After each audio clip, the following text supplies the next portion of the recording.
OBS is saying that I'm online right now. Alrighty. Going to put the chat room into OBS so I can see it. There we go. Alright.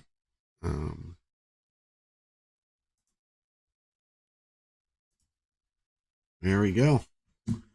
Got the YouTube live control panel up. Shadow Wolf Gaming, welcome to the live stream. So, I'm sure you can tell, I don't know if you've been here for a while or not, but I haven't live streamed in a while because at first I thought I only need to concentrate on just uploading videos, but I realized that when I was only uploading videos, I started to get really lazy when it came to the videos I was uploading. So I feel like, you know what, I actually came up with a great analogy. Live streaming to me is like the bread that holds the meat of the YouTube sandwich together. Because if you're trying to make a sandwich, you've only got the cold cuts, and it's fine, but you kind of feel like something's missing. That's what I started to notice. Because I've realized now, the more I live stream, the more consistent I am, even with my uploaded videos. It's exactly what Thanos talks about. You just need more. Everything needs to be perfectly balanced. How's your day going, Shadow Wolf?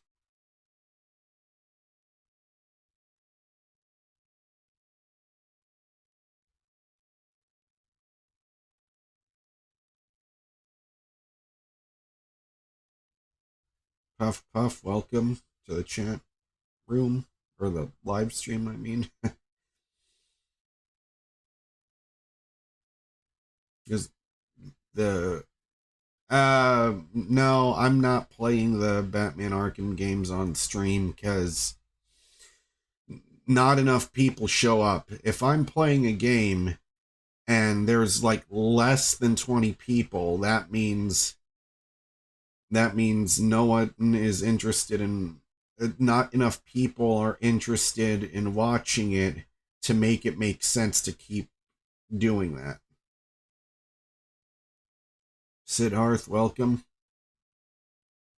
Welcome back. And in a lot of ways, Christian, welcome. Puff Puff says it's too bad. Yeah. Well, you know, if anything, I hope that anyone who watched that's interested can actually go and pick up those games for themselves. Because I know that has to be a lot cheaper now, especially since they've packaged the games together in a trilogy. But, you know, that was from the old days back when Warner Brothers games used to be a good publisher. But now David Haddad fucked everything up, so we're just waiting for whoever takes over to fix their shit. Christian Ray, welcome to the live stream. How's your day going? I've realized another habit for me to do is Puff Puff, I am not gonna do that. So I actually did download Marvel Rivals, and I tried it, and I immediately uninstalled it after one match because I was immediately reminded of why I can't stand online multiplayer. So that wouldn't be fun.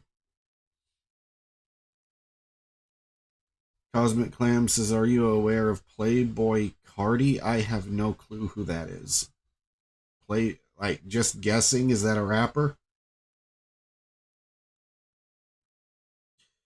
Puff Puff says, fair enough, not everything is for everyone. I see. Christian Race is going good except for having a tornado warning all weekend. Uh-oh. There's a tornado warning. Wait, where are you located in, Christian Ray? Is that Florida or Oklahoma? Or I'm just lucky that I haven't had to go through tornadoes. That's the one thing, is I know that tornadoes can occur in Texas, but I'm just lucky enough that I live in an area where you don't really see them too much. I mean, if you want, okay, all right, since it's free, I'll just say this, Puff Puff. If we get 61 viewers in this live stream, I will play one match of an online multiplayer game. There we go. We get because 60 viewers is the record right now. If we get to 61, I will play. So if you want to see that, tell all your friends.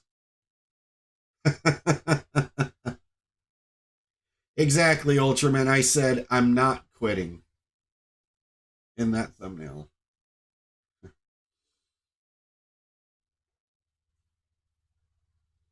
So everyone, tell your friends to get their asses in here. If we get 61, 6-1, I'll play one match. One match.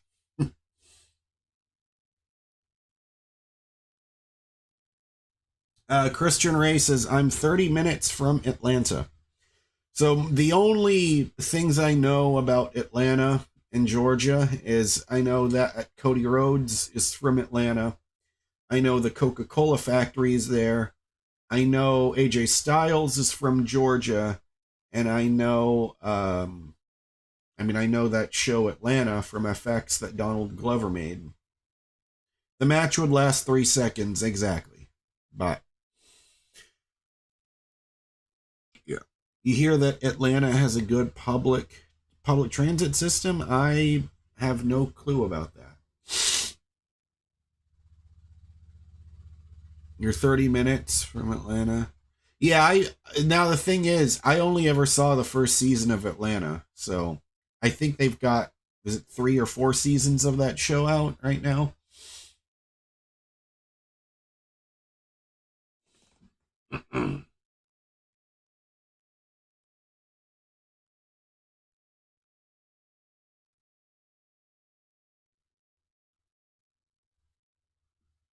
You saw the first 2 seasons.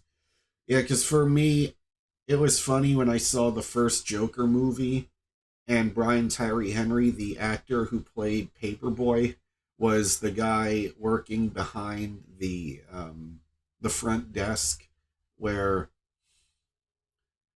Arthur stole the files.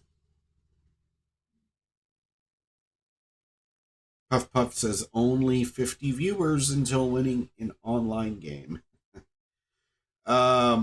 Sid Hearth says, how's life been? It's been going. That's pretty much all I gotta say about it. But sometimes I feel like live streaming is the first step towards getting into actually uploading videos again. Because that's the thing that sucks, is I spent a long, or at least what feels like a long time editing videos, and then less than 200 people watch them because uploading just my regular videos that I spend time recording and editing, I want to get better at them, but I learned something really good from the audiobook I'm currently reading, Atomic Habits. It says making small, or I'm going to paraphrase it because I can't remember it directly, but it says somewhere in there, making small, half-assed attempts is better than doing nothing. And I would just get so discouraged from making videos because I felt like all the things that I'm putting a lot of effort into, I'm not seeing the results in it, and then I would just do nothing for a week or 2 weeks, and that's when I that book helped me become more aware of what's going on, because doing a little bit each day is a lot better than doing nothing. And I have been doing way too fucking much of nothing.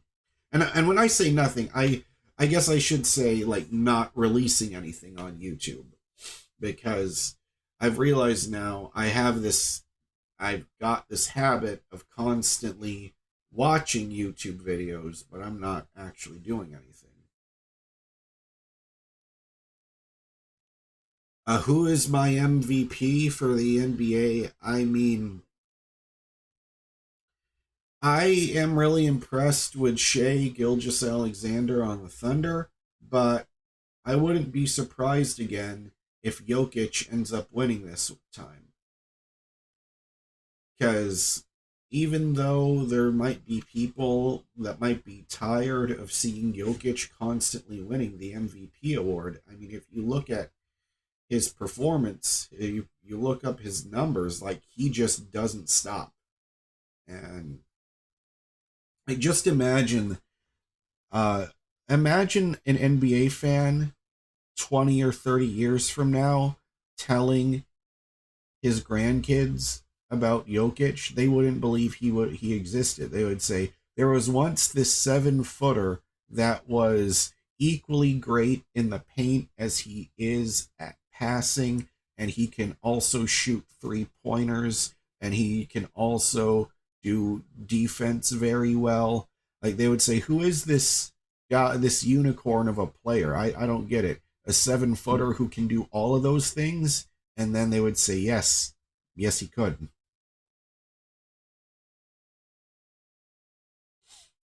But I am still very impressed by the Rockets. I will say that.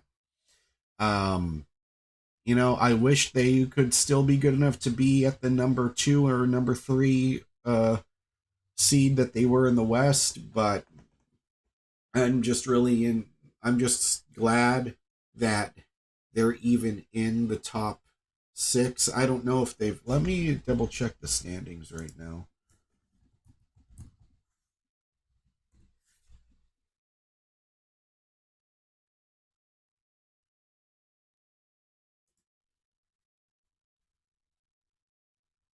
So the okay, the Rockets are number 5 and the Warriors are number 6. That's interesting because people thought the Warriors wouldn't even be able to make it to the top 6 to go to the playoffs, but right now, I mean, that's gonna be competitive as hell because the Thunder is still number 1. No one's gonna catch that. The Grizzlies are number 2.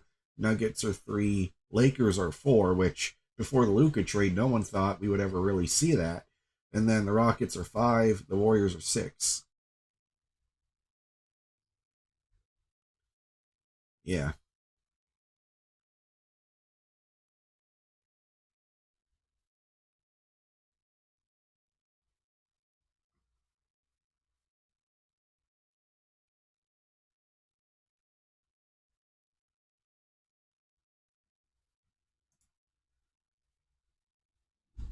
All right. Hi, Infinitus. Welcome to the stream.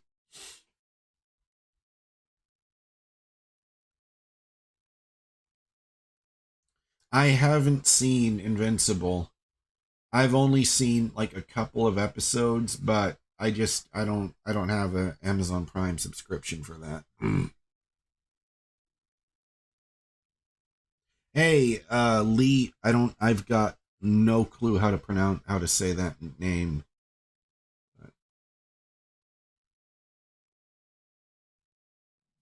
Um, hang on. Wait a second. Uh,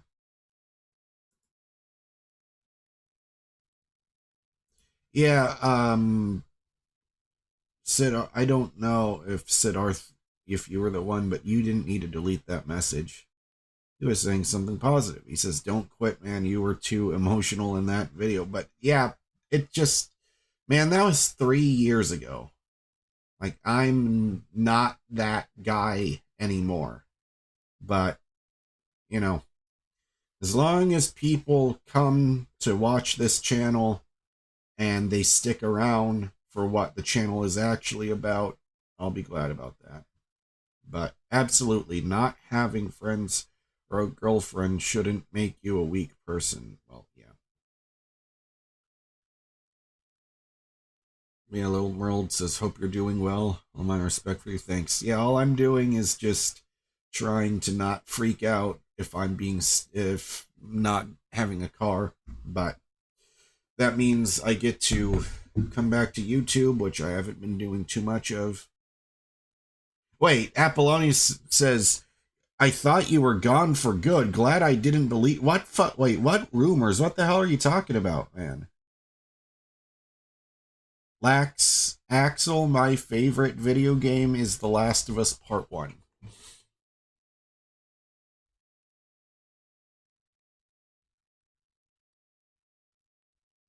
I don't understand what you mean by rumors. Apollonius. Somebody said I left the building, so who said I left the building? Where are you getting that information from? What's my favorite movie? My favorite movie is, oh man, that's actually a tough one, because it's hard for me to pick just one.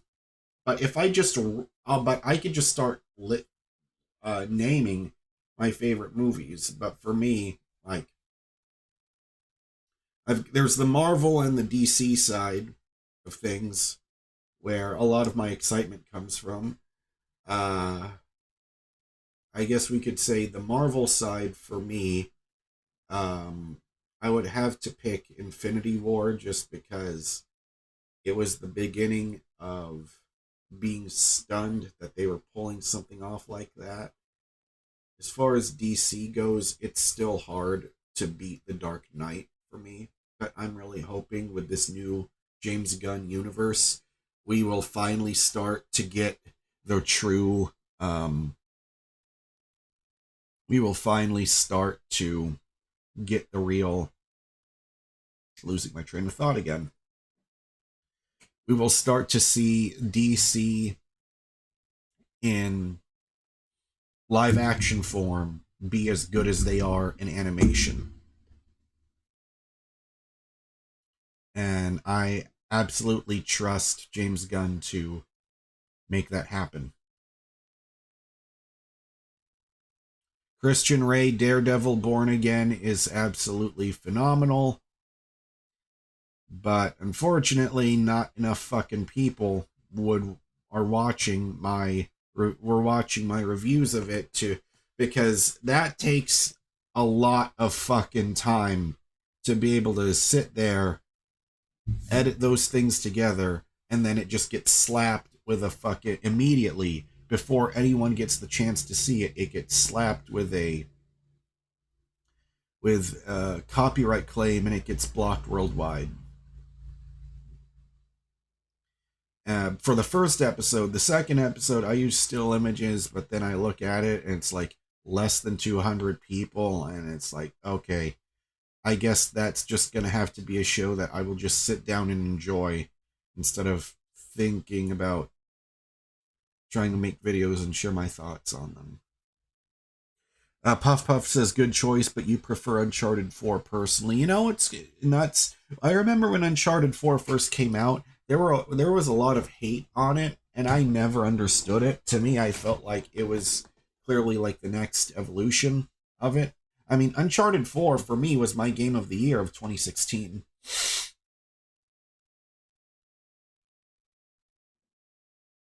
Welcome, Ryan, Matt, Cowthon. I think that's how you say that. I'm doing good. Welcome to the live stream. Oh, fuck. I almost forgot to... Whoops. I almost forgot to put up the link. Give me 1 second.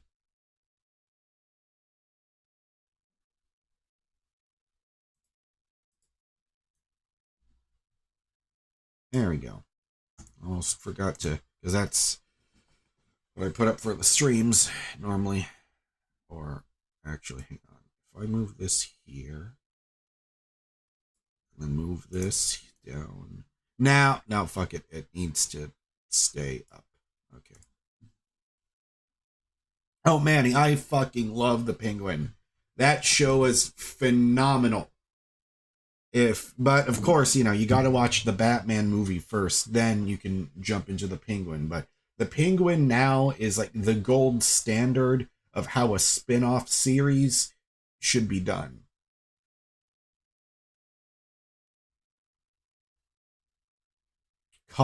It's like Coffin. Got it. All right. Thanks, Matt. Siddharth, I have never watched The Sopranos. I actually no, so shit. I don't know why I said that. I did see it. I remember renting it on DVD the first couple of episodes in like 2006, and I just felt like I was too young to be able to enjoy it. But now, of course, it's all on Max, so I could just watch it on there.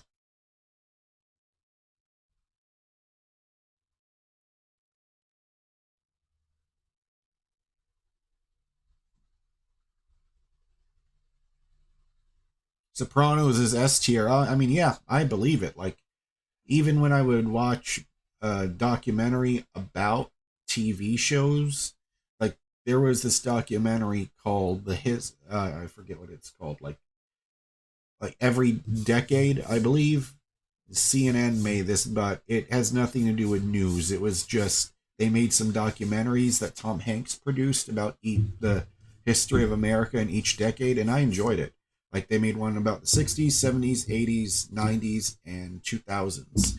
And in the episode about the 2000s, the first episode of each series they did is about the history of TV, and they had a big segment just praising The Sopranos, and especially the 90s one, they talk a lot about The Simpsons as well. Like those are really damn good.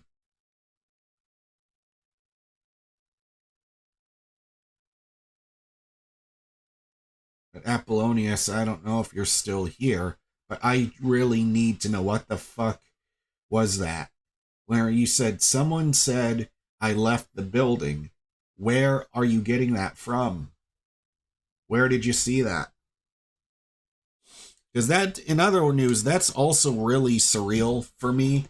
That the very, very, very little amount of YouTube fame that I do have, that there's enough of that people are starting fucking rumors about me. That that is such a weird feeling, because I still see myself as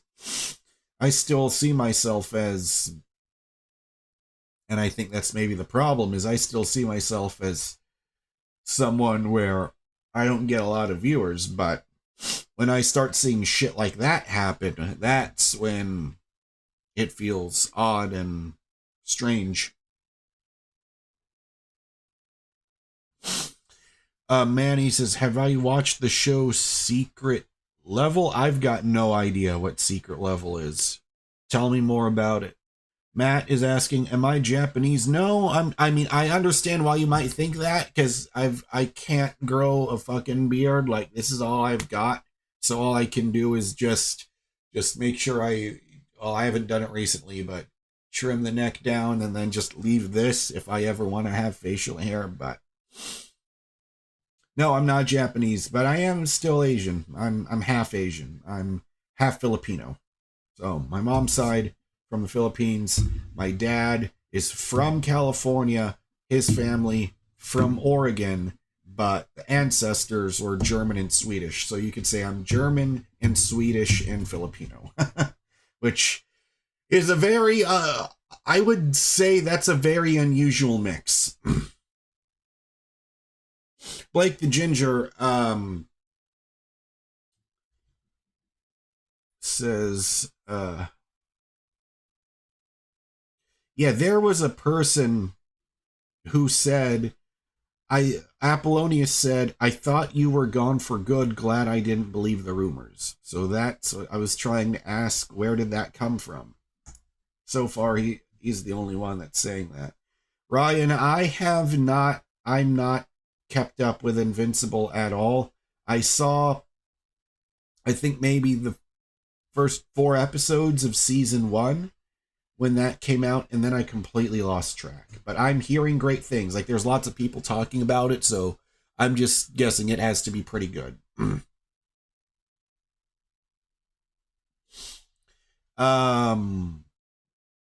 Oh, I see. There's a team of animators creating anthology episodes for Mega Man, Warhammer, and Pac-Man.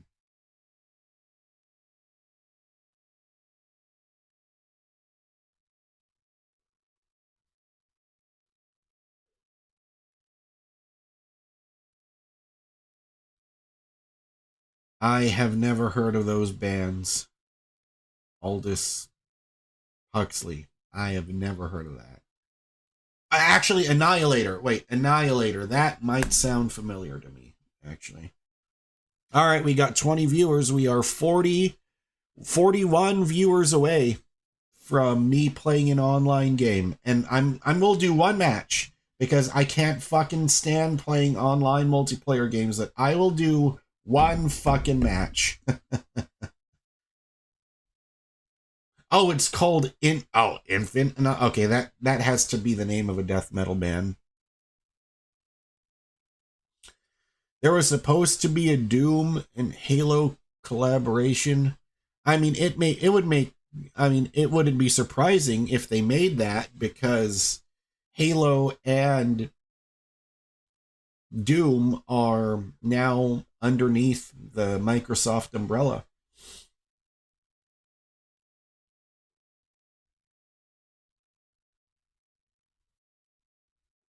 Am I gonna play GTA today? Not really. I don't plan on it.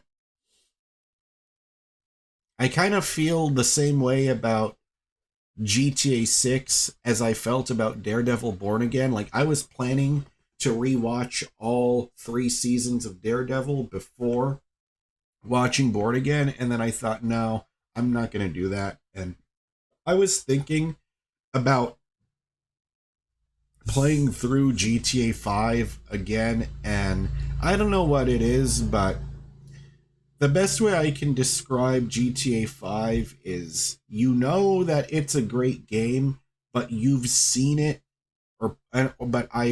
it's so ingrained into my subconscious mind that if I play through it, it's just going to feel like burnout, and I don't want to feel that way, because I feel like I just want GTA 6 to just show up and just fully enjoy it and embrace it, because I already can tell you, because GTA 5 took over my life for 2 weeks.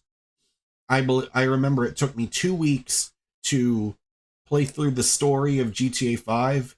I have a strong feeling it's going to take me even longer with GTA 6. However, I will say I was very weird when it came to Red Dead Redemption 2, because I played Red Dead Redemption 2 but didn't finish it. So I don't even remember what part I was in. Like, I know I was for sure like maybe 10 or 12 hours into Red Dead Redemption 2, and then for whatever reason life got in the way and I just stopped playing it. But then I came back to it in, like, because I remember that game came out October 2018, and then I believe it might have been June or July. No, it was June 2019. It's like I just got a message in my head. Maybe it was the greater universe, maybe it was my spirit guides or whatever, but they said you need to finish Red Dead Redemption 2. So I just turned the PS4 on, put in the Red Dead Redemption 2 disc, and I finished it and loved it. It's a masterpiece. It is the game of the generation. I've been saying that since I finished it, and I still stand by that statement. And that's the thing, is every time Rockstar releases a game these days, they are always pioneers. Like, pretty much it just feels like they are the godfather of the video game industry. They operate on nobody's schedule except for their own. And they got so fucking successful so early on that time and money are unlimited resources for them.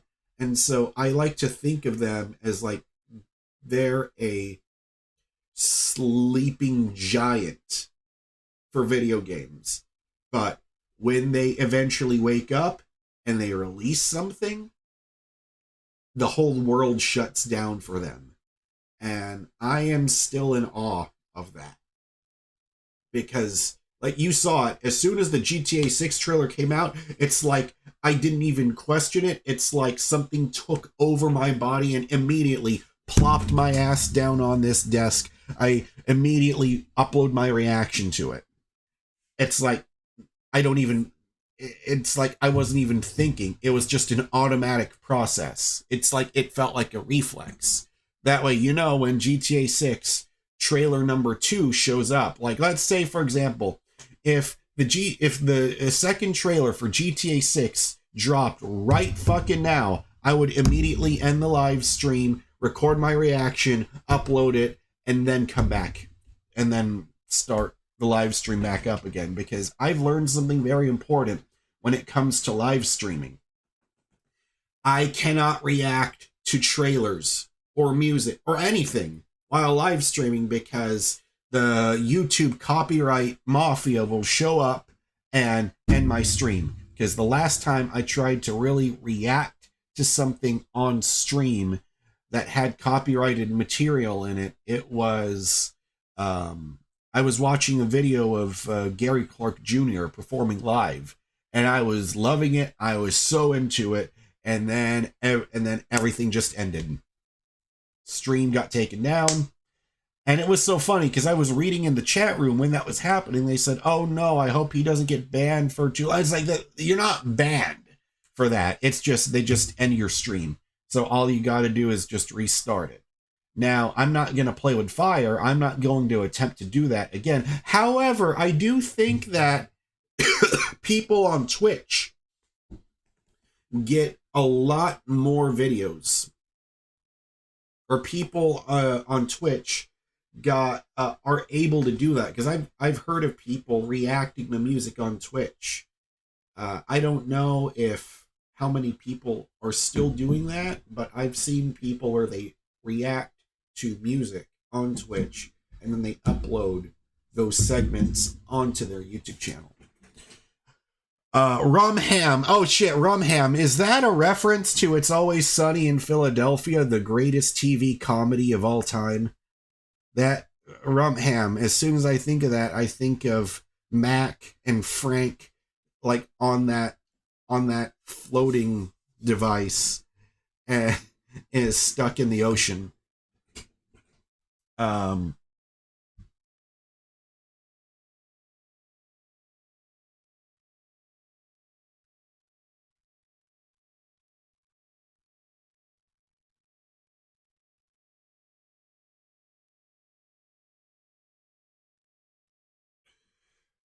Malik, hang on, let me see here. Malik said something. Malik said, "Yo, guess fucking what?" Malik says, "The girl I had a crush on said she liked me too. Let's fucking go." Congratulations, Malik. That's awesome. Maddie said, "I like the shirt you're wearing." Oh, thanks. Yes, this is a shirt. It's the Fantastic Four, but as like the Abbey Road Beatles album cover. And I like how you still get to see the Thing, and then you get to see the Human Torch. And I love how Invisible Woman, you see how Sue is still turning invisible, and then you get to see Reed stretching up tall.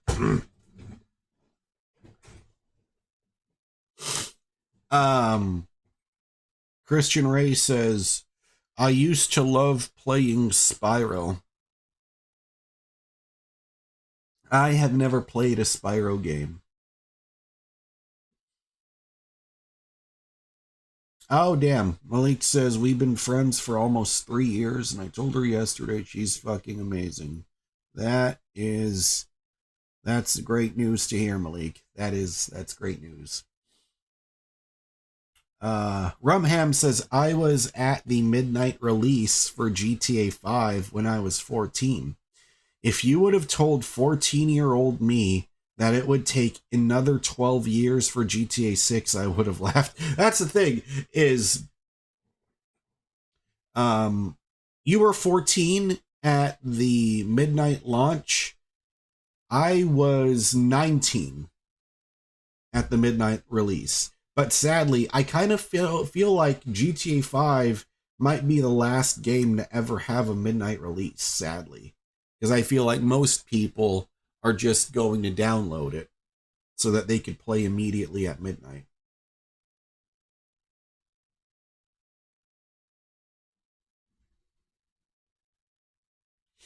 Yeah, Rum Ham says, we were really spoiled in the late 2000s and early 2010s. Yes, exactly. I remember. Yes, exactly. Rockstar released. Yeah, Rockstar was on a tear on that 360 and PS3 generation because they released, like, they had Red Dead Redemption, LA Noire, then Max Payne 3, and then GTA 5 all back to back. And I wish they could go back to that because I would love to see, like, not every game Rockstar makes has to be this huge giant thing. I remember having fun playing uh playing shit, I'm forgetting them now, but I remember, like, when Bully came out, and then they would also release Manhunt, and they would also come out with Midnight Club. And so they had all these other games because Rockstar is a publisher. It's not just one developer.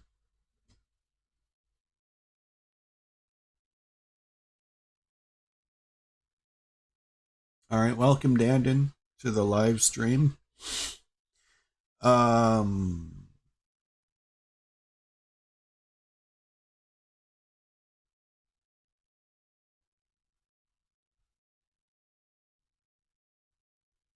I mean, Max Payne and LA Noire. I will sing those games' praises forever because was so obsessed with LA Noire when that came out. I was so into it, and it was so perfect when LA Noire came out too because it came out like just before school came out, like just before the school year ended, and so I got to celebrate. And 2011 was such a great year for video games. 2011 was incredible because you had LA Noire, and then I can't remember everything off the top of my head, but I remember you had LA Noire, Arkham City, and Skyrim all came out in that same year.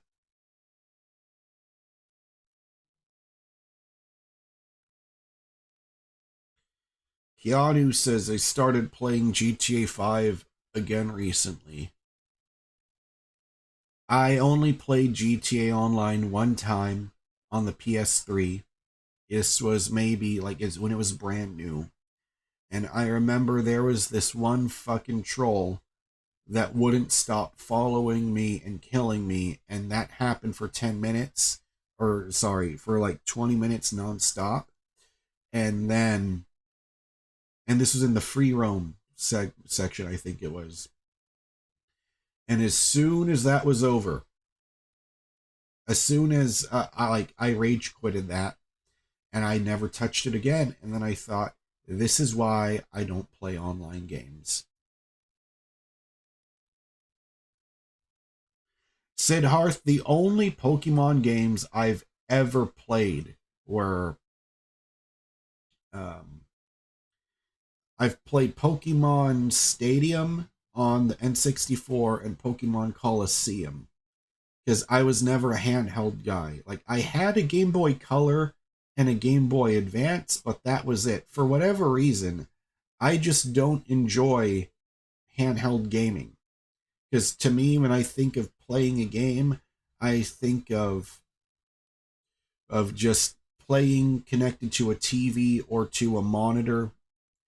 Uh, I just couldn't never get behind it. But that's also why I think the Nintendo Switch was so clever, because all of a sudden all those games that came out that would come out on the Game Boy or the DS or the 3DS, all those types of games were the next iterations of those franchises were coming out on the Switch. So now Nintendo only had one thing to worry about instead of having your console and your handheld. It was all in one.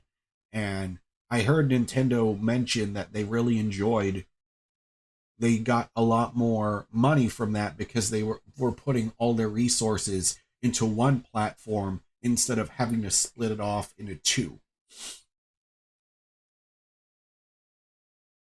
Well, the Switch controllers, I think those are only the Joy-Con controllers that are small. Like, because I know if you can still use the Pro controller, which are like your normal size controllers.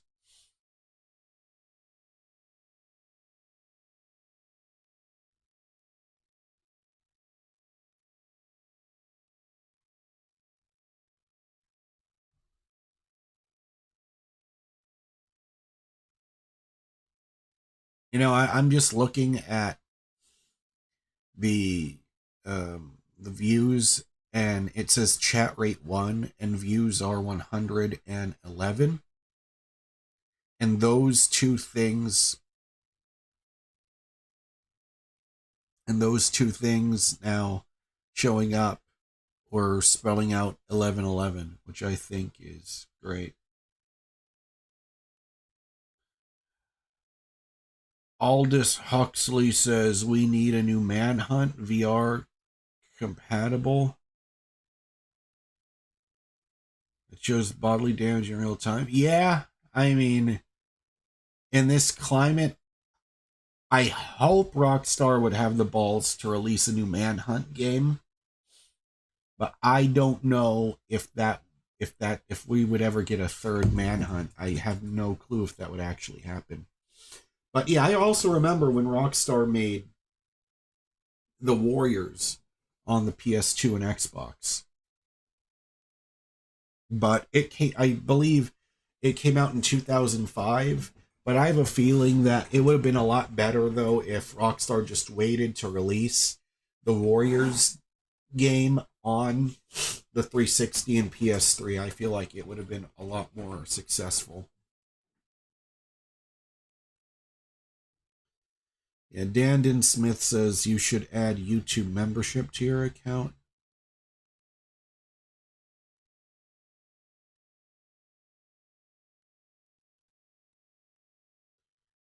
Yeah, I've heard of that. Of doing YouTube memberships, I just need to. I feel like I just need to stay. Like I always say this, but I feel like I just need to stay more consistent doing this type of stuff before I let myself even begin to think about doing like a YouTube membership.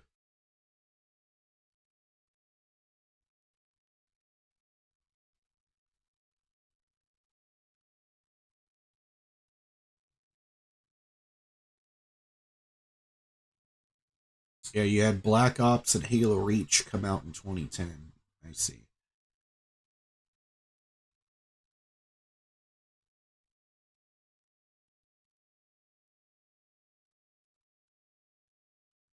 Matt is saying just do super chats. I mean, it's there's different ways to do it. There's no one right or wrong way. How did I think about the LeBron James Stephen A situation? I feel like Stephen A like isn't really. I mean, I don't know enough. All I know is like I saw headlines that happened, but I still think that LeBron shouldn't be complaining. And I'm saying this as a LeBron James fan. He shouldn't be complaining to Stephen A. Smith that he's criticizing his son. I mean, that's just his job.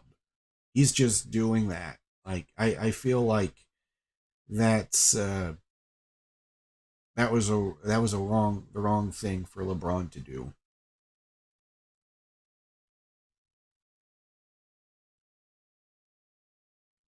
It was a golden era. Yeah, I remember. Yeah, I didn't realize how much of a golden era I was in the during the 2010 decade, during the 2010s for video games.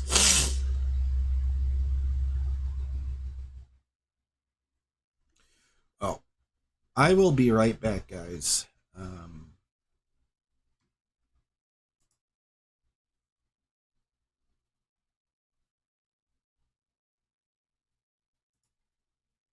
No, not the bathroom break. Well, Dan, the Dookie man, I feel like that's a very pessimistic attitude to have. If you're saying we definitely won't be getting that era back, I mean, as far as I just feel like if that's what you believe, then that's what's going to happen. But I feel like if you believe we're going to, I mean, this applies to everything in life, but if you believe good things will happen, I really feel like GTA 6 is going to be, no pun intended, is going to be a true game changer for the industry. Because I feel like that's when it's going to inspire a lot of people to say, hey, we can also still make offline single player games and people will still love them and they can still be huge. I think it's just a matter of you just have to be good. It's the nostalgia. Yeah, I mean, I have less time for gaming too, as well, which is funny because I make YouTube videos and I live stream, but I have to spend more time in the actual creating and editing videos than I do actually playing them.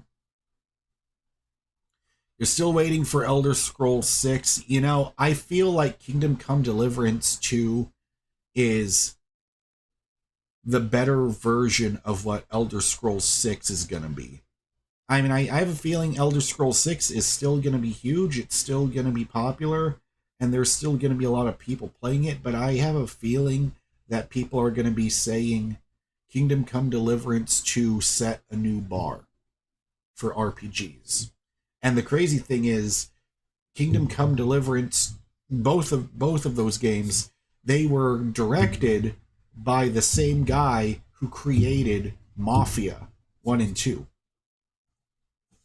It's just an interesting fun fact there. All right, guys, I haven't eaten anything and I'm starting to get really hungry, so I will get some food and I will be back. I just got to go heat something.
All right, it's on the stove. It's heating up.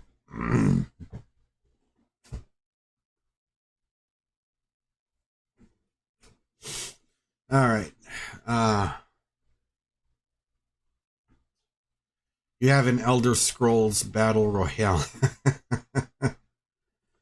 Well, I don't play any online stuff, which is why I said if we get to 61 views, I'm going to play one match of an online game.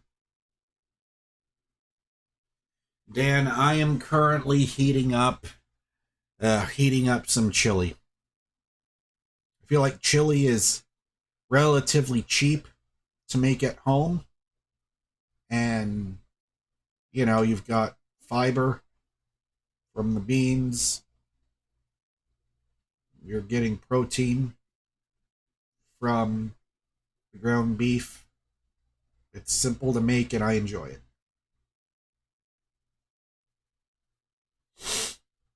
RJW, welcome to the live stream. So yeah, so far I'm just doing this just to get back into the swing of things. Because I told myself, I really feel like if I didn't start listening to the audiobook Atomic Habits, I would still be back in my lazy ways.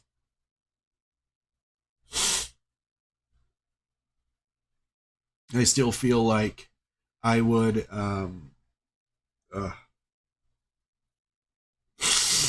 allergies are coming back, unfortunately. But I still feel like I would only be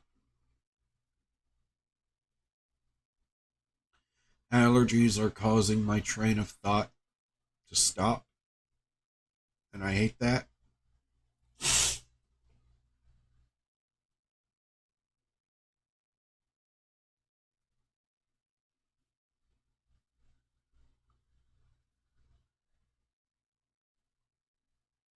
But it's just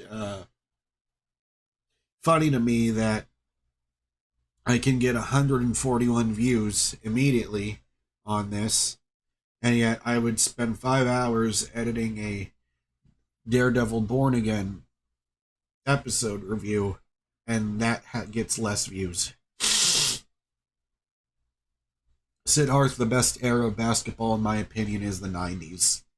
Because that's when I was born, that's when I first got exposed to basketball, and that's when I first enjoyed it. And it's also because my dad would always watch the Rockets, which is funny because he's from California, but he always hated the Lakers. Like the entire time that I knew my dad, he always hated the Lakers. I never cared enough to really ask him why, because at that point I was a person where I stopped. I wasn't like I'm way more into the NBA as an adult as I was back than I was when I was a kid. Because when I was a kid, I wasn't really thinking too much about it. I would just watch it, but I wasn't. But then again, I was also a toddler, so I was like 4 or 5 years old. I should make more NBA videos, my opinion. I mean, I pretty much only made that reaction to the Giant News when Luka got traded, and it was so funny to get my aunt's reaction to it. All right, I gotta go check on the chili.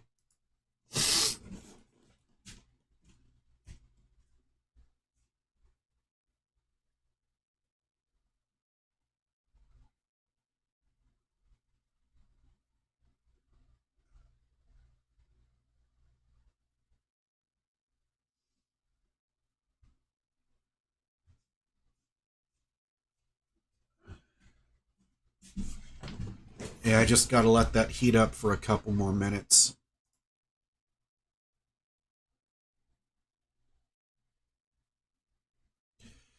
I get what you're saying. Odd G show. YouTube's doing small channels dirty, but if you're big, you can upload a dog turd and get views. Well, yeah. I would love to be in that position. where any video I make automatically gets thousands. But never gonna get there if I do what I've been doing before. So even making something small, even if you think what you're making isn't good, I guess you could say it's more about creating a system than creating a goal, than trying to live up to goals.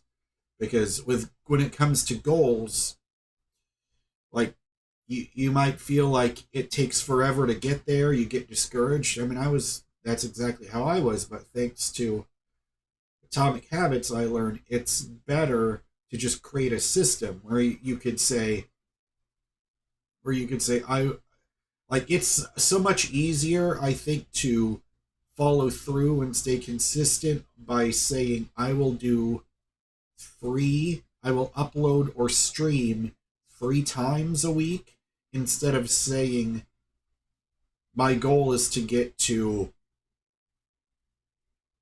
100,000 subscribers. If that's the only thing you're thinking about, I've learned it will take so much longer and so much force to get through there. But instead, and you're letting your happiness a lot of the time be outcome dependent on seeing those numbers. But instead, if you just break it down and just say, I make 3 videos or 3 live streams every week, that's something where you can build momentum on.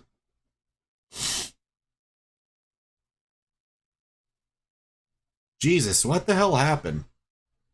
We had 23 people here, and then it went all the way down to 3. What the fuck's going on? That is so strange. Like, that is unusual.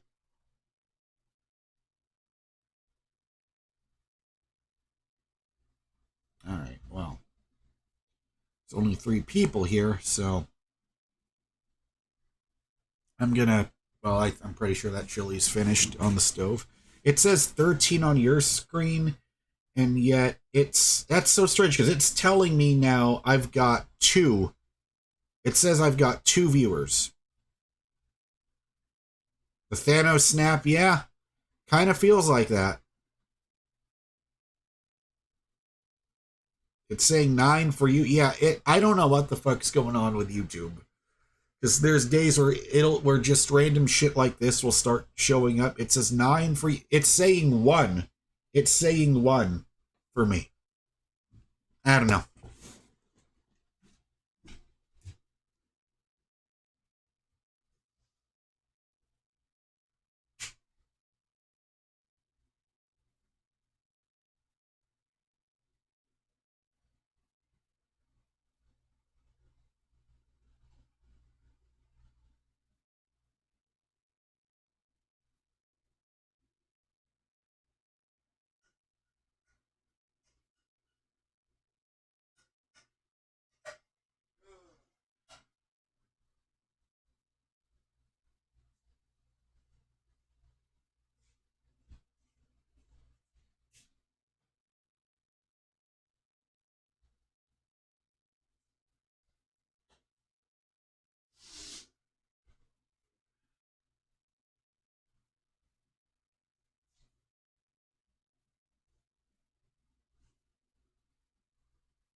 I'm back. All right. There it is. There it is. All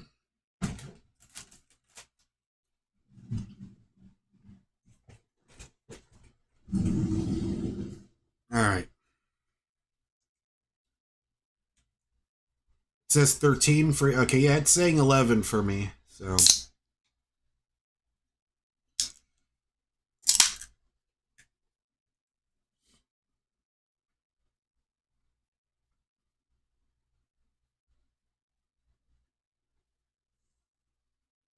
When is the cooking stream? I really have no idea when I'm going to do that. If I'll do that.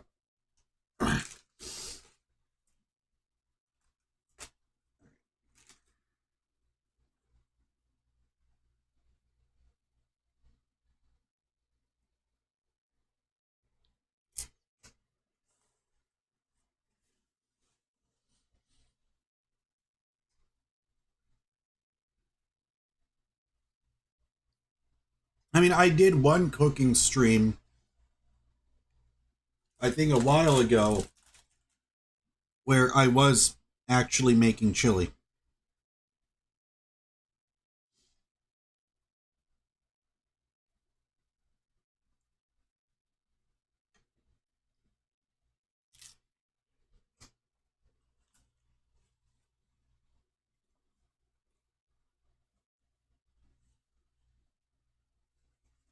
But the last time I made chili before this, I used Welcome Nowhere Bound FTV 10. I mean, I love Django Unchained. That's one of the best. That is in my easily like one of my top favorite Quentin Tarantino movies.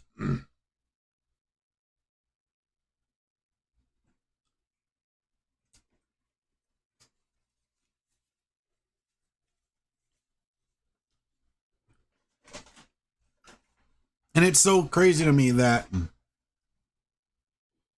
but that's the thing is, Dan, I don't want... Yeah, my channel would get more views if I addressed those things, but all I would be doing for the YouTube algorithm is digging myself into a hole that I don't want to be in. Because then all of a sudden, if all I did was make videos talking about... made videos talking about relationships or depression,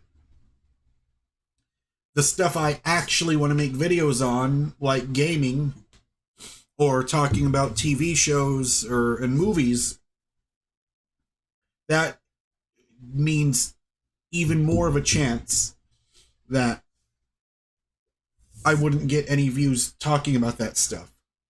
So it's the classic thing of you either get a ton of views doing something you don't want to do, or I would rather talk about stuff I actually care about. Let's talk about stuff that, or make videos that I actually want to make videos about.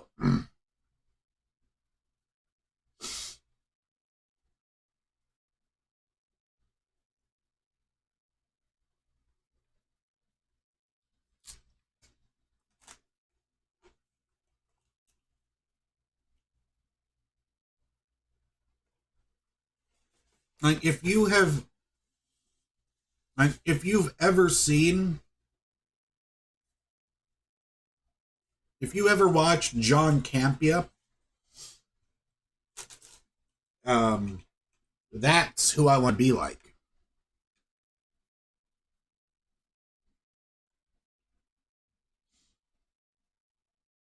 But these live streams are just not supposed to be, is not supposed to be the main thing I'm doing, but this is a way for me to get back into it.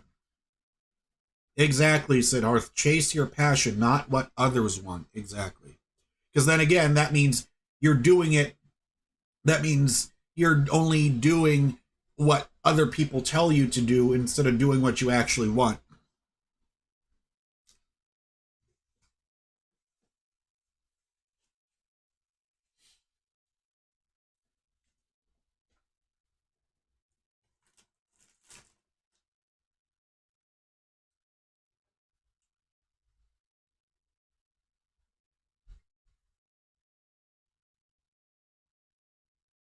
Rumham also has to be one of the greatest usernames ever.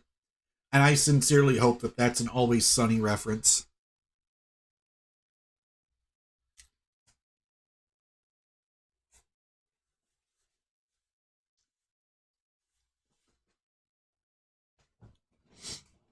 A Guitar Hero video is a guarantee of a copyright claim.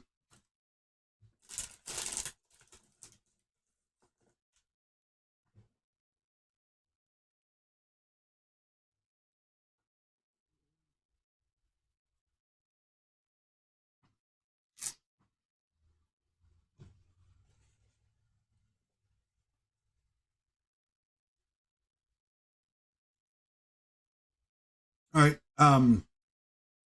Wolfgang, I don't know if you just got here, but I was exactly talking about that. Those types of videos I'm not passionate about.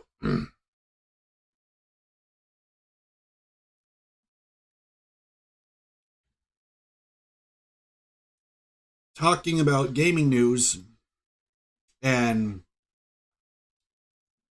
I'll just say entertainment instead of having to constantly say gaming, or instead of having to constantly say gaming / movie / TV, just entertainment, current events is what I like to talk about.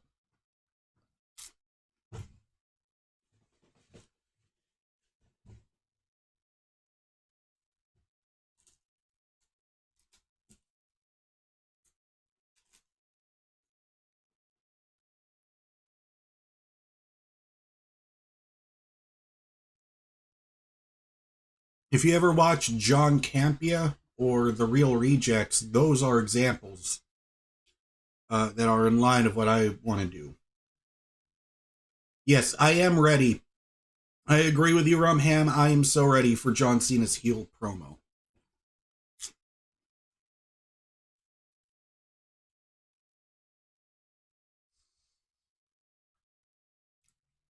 I think this next episode of Monday Night Raw is going to be amazing.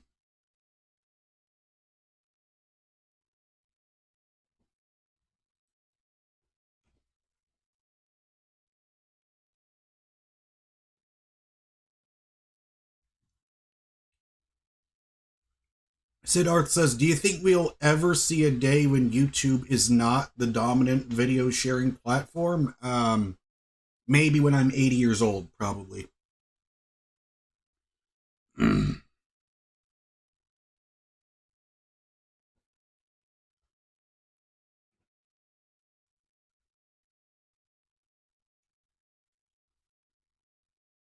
Yeah. The storyline going on right now between The Rock, John Cena, and Cody Rhodes, I'm loving it. I'm absolutely loving it. Also, one mistake is there's this sauce. I mean, there's this can that you can get, this Goya can at the Latino food section of the grocery store.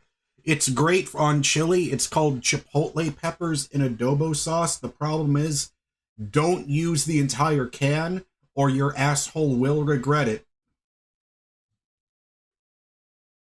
Because I made the mistake of putting the whole can in. It felt like I was getting interviewed by Sean Evans. So instead, I only used just a little bit of it.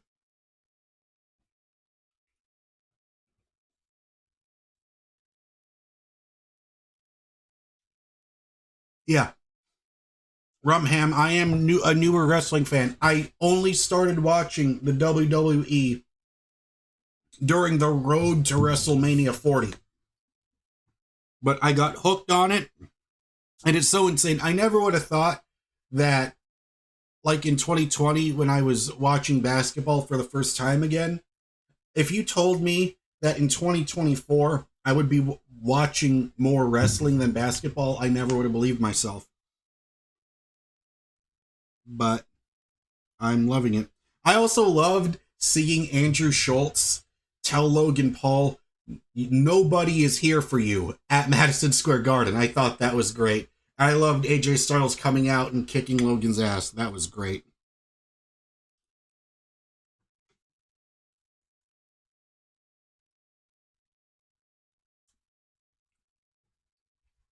Yes, Dan says R.I.P. the booty. Yes, that is what will happen if you take the entire can of chipotle peppers in adobo sauce and you pour all of them bitches in your cup.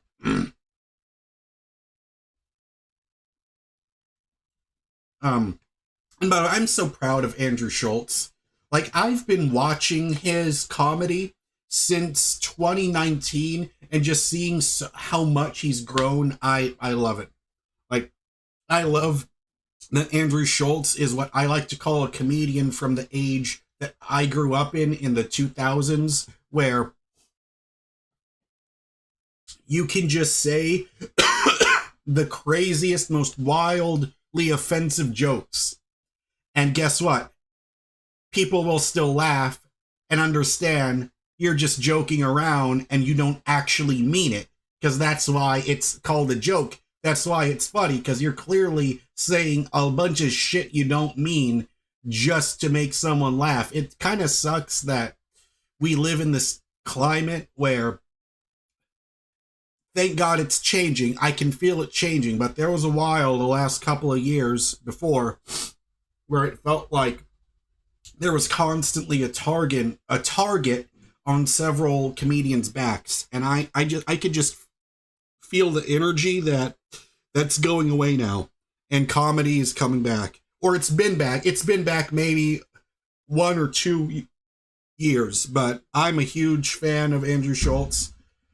I'm a huge Tony Hinchcliffe fan.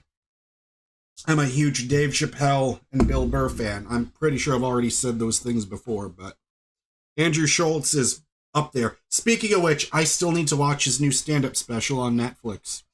It's called Life. I gotta watch it. Because his first special he did, it was called Infamous, and he has that up for free on his YouTube channel. If you haven't seen that, and you love to laugh, watch that.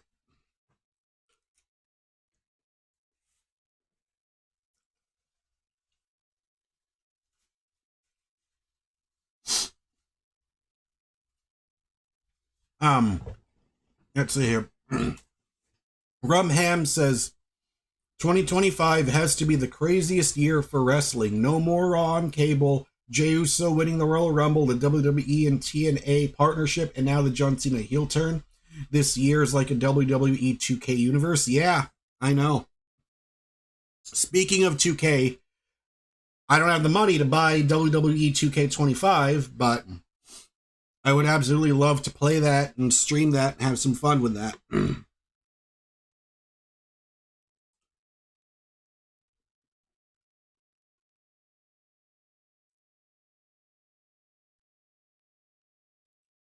Matt, I love Patrice O'Neal. Patrice is one of my favorites.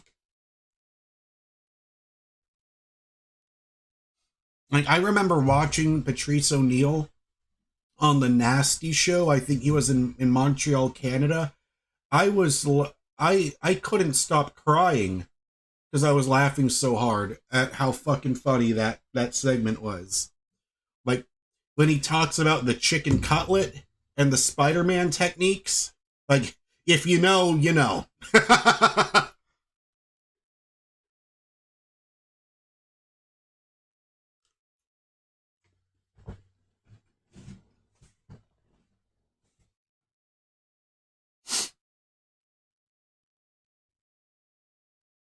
Well, that's the thing, Ham, is Louis C.K. sold out Madison Square Garden after he got canceled. So that tells you I mean, I feel like Louis C.K. has been back for a while, but I still need to see his newest special because I think the last. Oh man, I forgot. I think I think his newest special is called Sorry. I haven't seen that one, but but I'm pretty sure I got to see like the first one he made when he did come back. I think it was called Sincerely Louis C.K. I did see that one. And yes, because I'm a fan of his, I went out and paid $8 for the digital download for that on his website.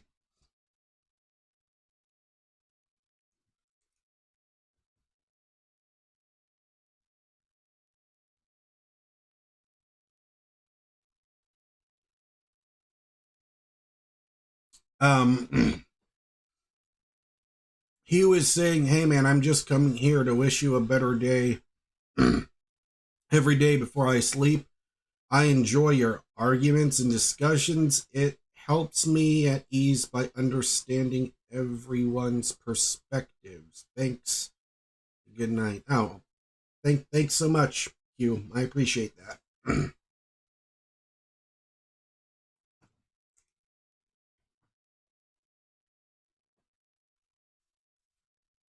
I feel like if Patrice O'Neill was still alive, he would have the #1 podcast today.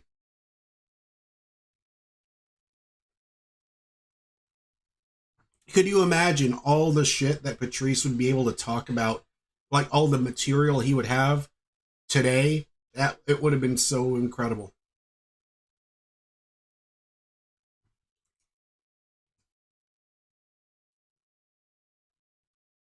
Mm. I've heard a lot about Opie and Anthony. Um, I actually think there was an old episode someone uploaded of Opie and Anthony where Roger Moore, yeah, that's right, Roger Moore, the second, or actually no, the third James Bond, was a guest on Opie and Anthony, and I thought I never would have imagined that he would sit down with them, but it was cool because I believe, yeah, it was him. Roger Moore was the guest, and I think Jim Norton was also there. I'm also a big Jim Norton fan. I think Jim Norton is hilarious.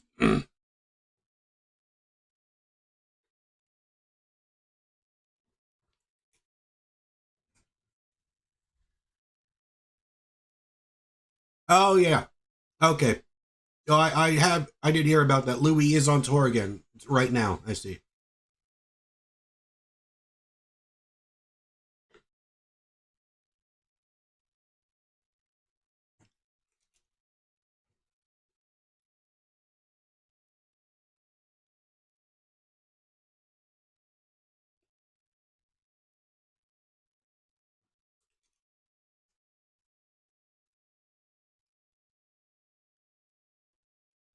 Yeah, yeah, I agree, Rumham. We should get like a podcast like that, like Opie and Anthony. I will say I'm not a huge.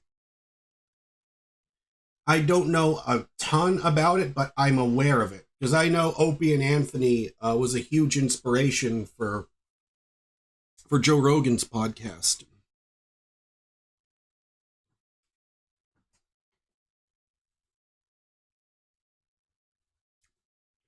David, I am having a bowl of chili that I made myself. Chili is surprisingly for me, I just didn't know until I made it. Chili is like one of the easiest things for me to make. You just put some ground beef, chop one onion, and then you add. It depends. If you want to go Texas style, then don't add the beans. But for me, I add 2 cans of beans to it.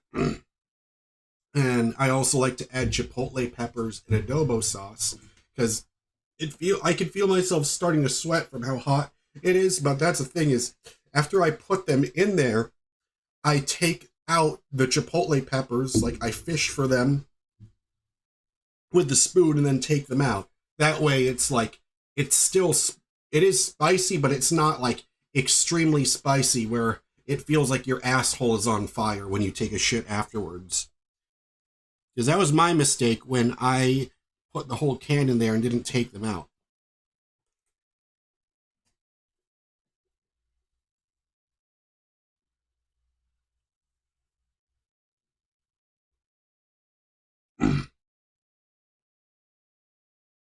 I've heard of Skyline chili.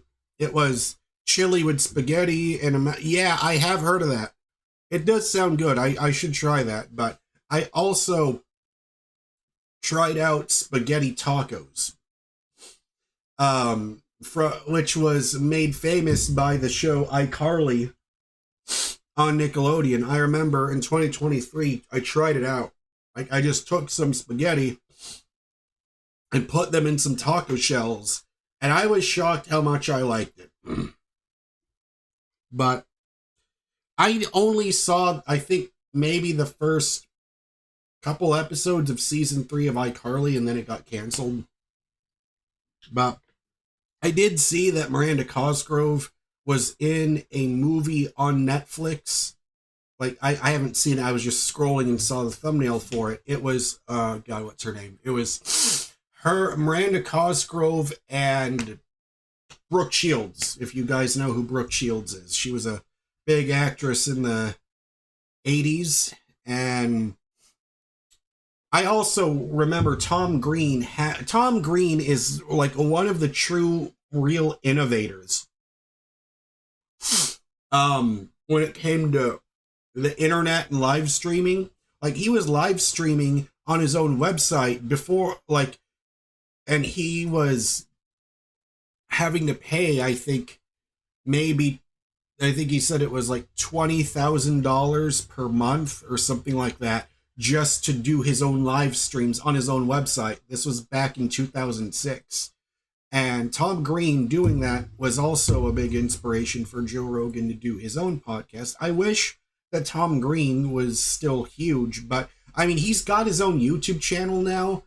And he also, I think he actually is doing a new show on Amazon Prime because he's turned into a farmer where he bought his own land and has his own farm in Canada. And it's been pretty interesting to watch Tom Green turn into this mellower person, but still, at the same time, still very funny.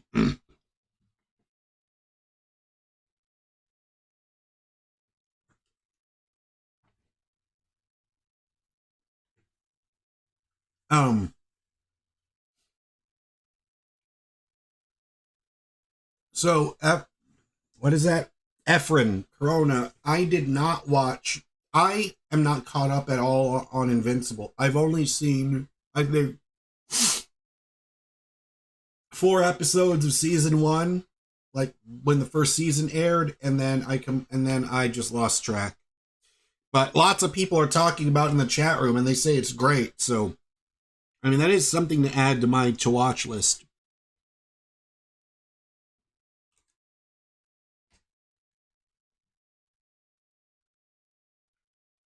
Yeah.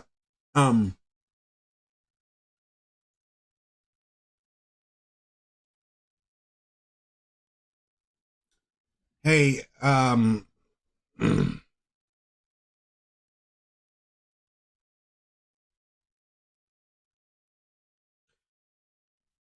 like, I don't know how to pronounce that person's name. I have no idea what language that is, but English only in the chat. That's the only thing I could say, because I can't communicate with you if... Oh, God. Oh, man, now that chili's affecting me. Ah. Ah.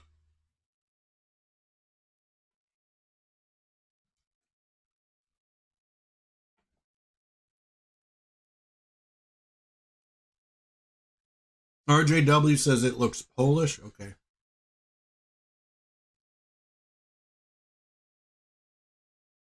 I mean, I do enjoy the Polish hot dogs from James Coney Island. Those are pretty good. And I know BJ Blazkowicz's wife is Polish in the Wolfenstein games. That's the only real things I know about Poland. Oh, It says you don't need. Well, of course I know that, man. I know that.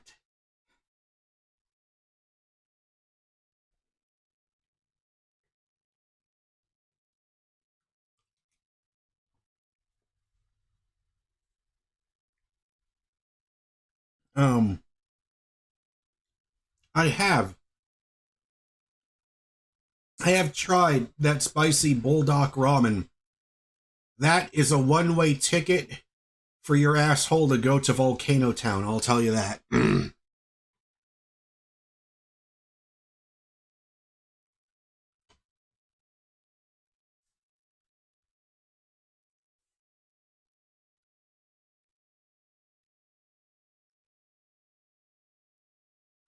um,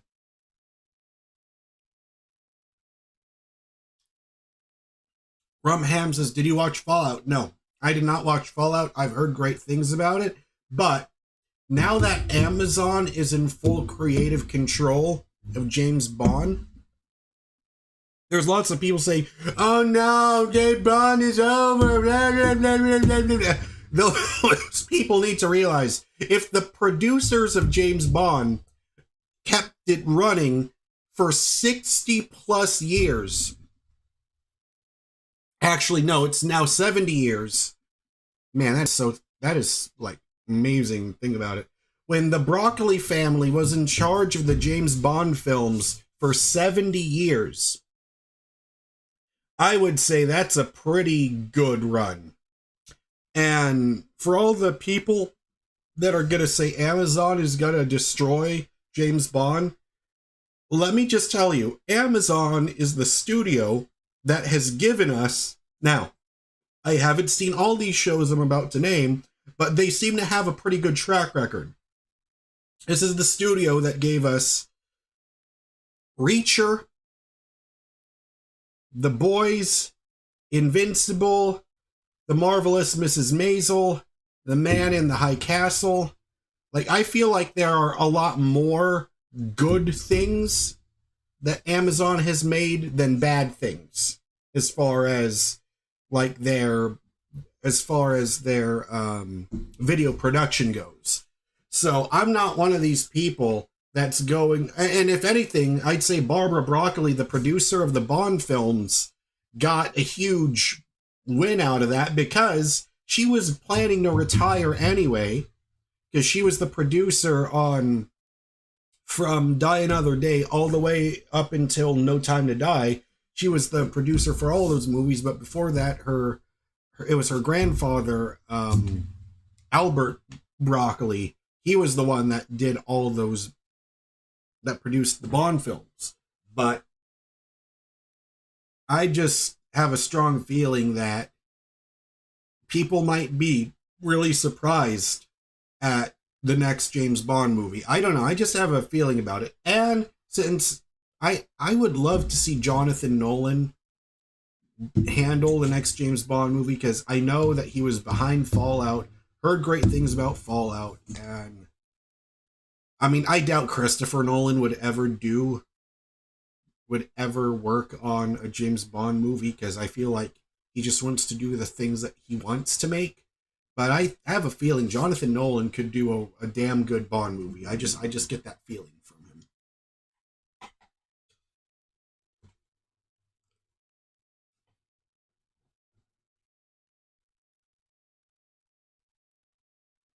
But I would also like to see like a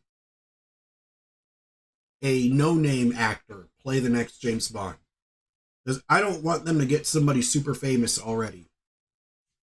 Sort of like how Daniel Craig, like, I don't know how famous Daniel Craig was before James Bond, but I feel like he wasn't as big of a name, and it let people, when you watch the Daniel Craig James Bond movies,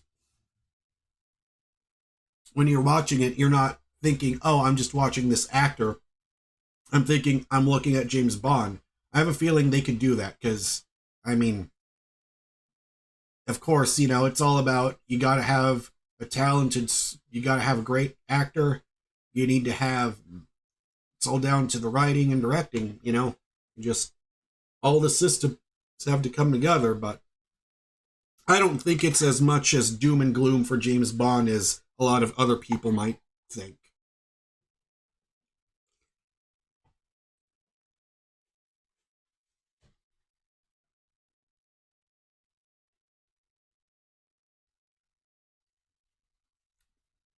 I had to say it one time to you before, but English only in the chat, please. If I have to say it again, I'm gonna have to give you I'm gonna have to give you a timeout in the chat room. How do I feel about the newer Star Wars movies? Well, I liked The Last Jedi. Sorry, I liked The Force Awakens. There were some parts I liked about The Last Jedi, but overall I just felt kind of unsatisfied with it. And I straight up fucking hated The Rise of Skywalker. Now, I've heard the next Star Wars movie is going to be a Mandalorian movie, and that will be like the final send-off for Din Djarin and Grogu. And I'll look forward to that because I'm pretty sure Jon Favreau is going to direct it. But I got so burnt out on Star Wars, like, because I loved The Mandalorian. I loved season 1 and 2. But after I saw, I think, the 3rd episode of season 3, I just stopped caring. And really, I haven't watched anything related to Star Wars after that. Like, I've heard that Andor is a phenomenal show. And I know they're doing a 2nd season of Andor, so if there is a Star Wars thing that I would watch, I would probably just watch Andor. But there were also those rumors going around that Kathleen Kennedy was going to leave Lucasfilm, and I really hope that's fucking true, because sure, Kathleen Kennedy has done some good things. I mean, I feel like The Force Awakens was good, The Mandalorian was good, Andor was good. She was there to oversee it, but I think the main issue I have with Kathleen Kennedy being in charge of Lucasfilm is Lucasfilm, under her leadership, has this horrible, absolutely awful habit of announcing projects way too fucking early. Where they said that we were going to get a Rogue Squadron movie directed by Patty Jenkins. Where the fuck is that? And then we were supposed to get a movie directed by, I think, the creators of the Game of Thrones series, where we got nothing with that. And then we heard that Kevin Feige was going to produce a Star Wars movie. We've heard nothing about that ever since. I feel like until you actually have a completed script, don't announce that you're making something, because I feel like all they're doing is letting the fans down by saying, hey, we're going to make a Rogue Squadron movie, or we're going to make a movie about this time period, about like the beginning of the Jedi or whatever, or like the Jedi at the height of its powers. I think it's called the High Republic or whatever the hell that's called. And we still have gotten zero fucking updates. I just feel like unless they know that they're actually about to enter pre-production for a movie, announce you're making the movie at that time. That is my number one problem with Kathleen Kennedy's leadership.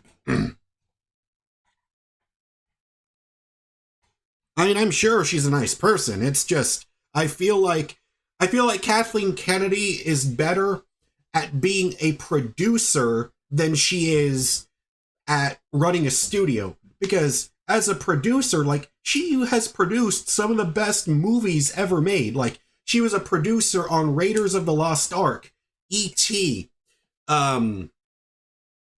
like, she was a producer on Back to the Future and Jurassic Park. Like, she knows how to produce a movie, but the problem is I don't think she's very good at running a studio.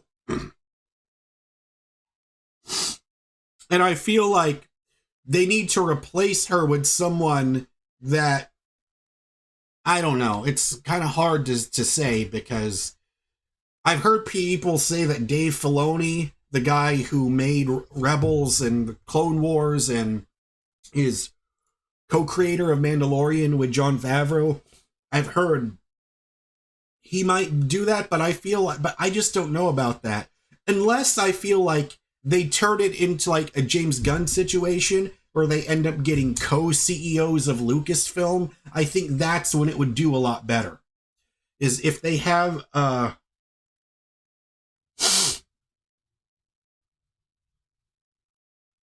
it's so funny, Rumham. You're saying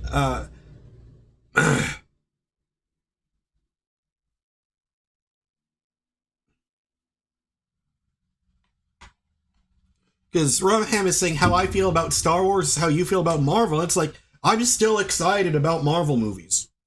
Like I'm still absolutely looking forward to Avengers, Doomsday, and Secret Wars. I am absolutely loving Daredevil Born Again right now.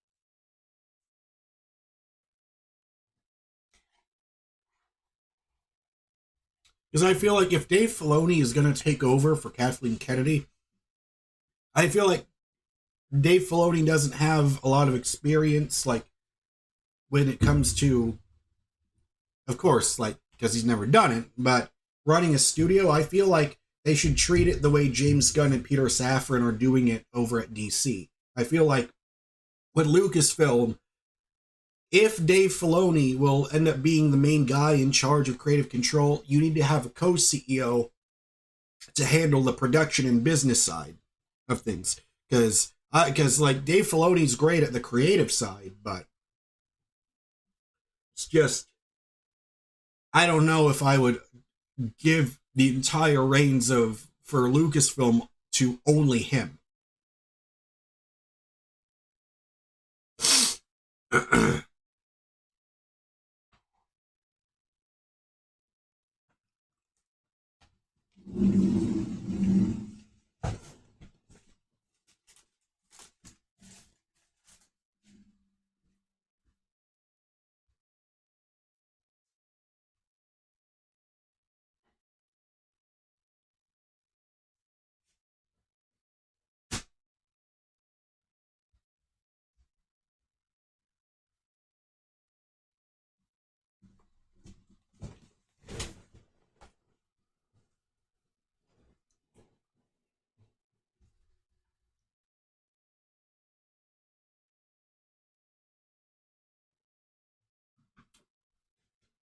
Gary says, glad to see you're looking well. I've been in touch with your channel since about 5 years ago. That's cool. Glad that you've been here since, before that fucking viral video happened.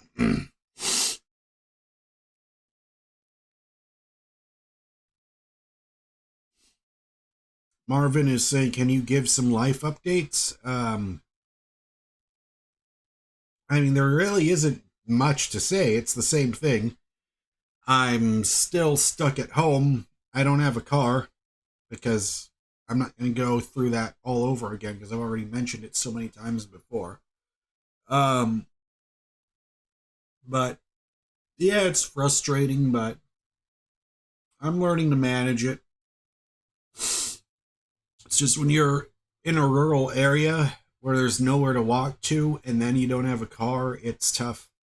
Because really most of my time is just spent in here. And I know it's a lot like easier said than done. Hang on, I gotta grab some.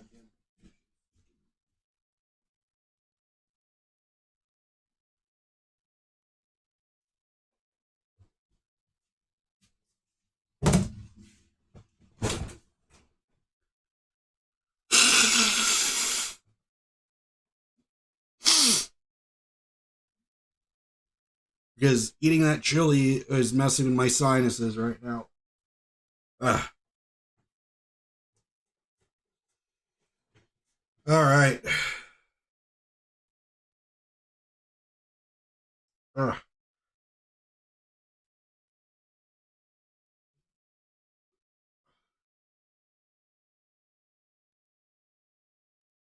But I'm just here to do a quick uh,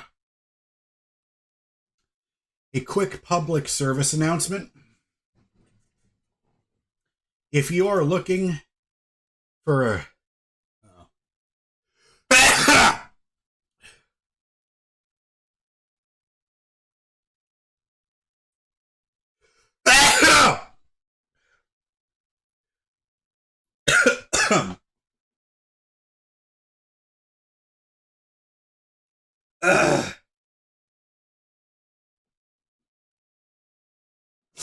if you're looking for a good comedy to watch, and if you've never seen it before, you owe it to yourself to watch It's Always Sunny. You owe it to yourself to watch It's Always fucking hell. You owe it to yourself to watch It's Always Sunny in Philadelphia. That show is fucking hilarious.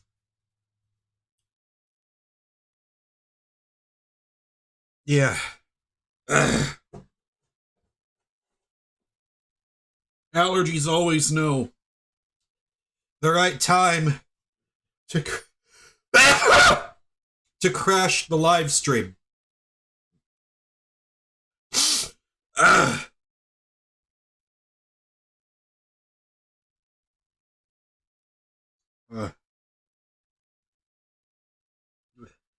Yeah, that's funny. Yes.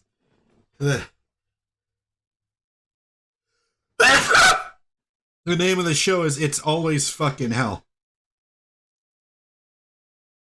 No, it's not.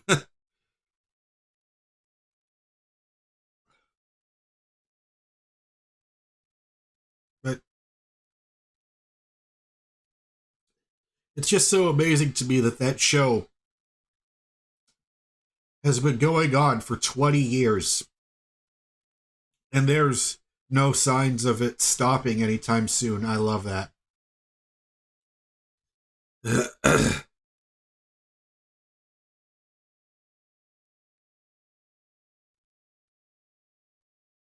All right, Dandon Smith is back.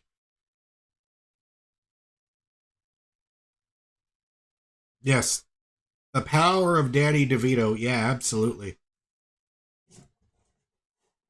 It's hard for me to believe that Danny DeVito is 82 years old now. That is just amazing.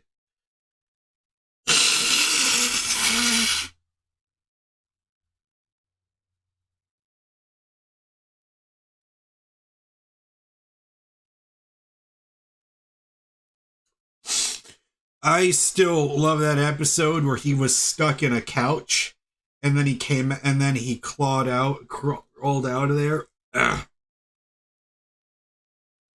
That was hilarious.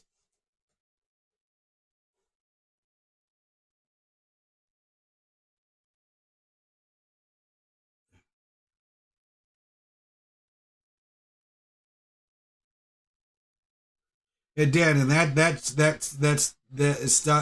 nah. We don't talk. We don't make fun of Danny DeVito like that. He is a national treasure.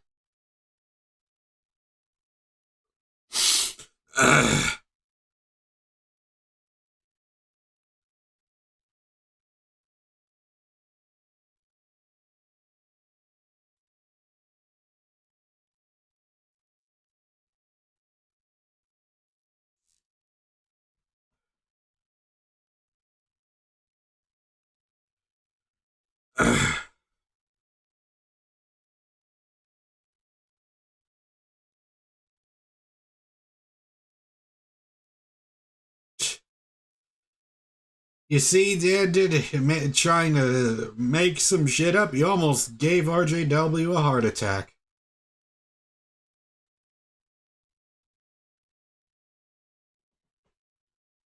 Yep.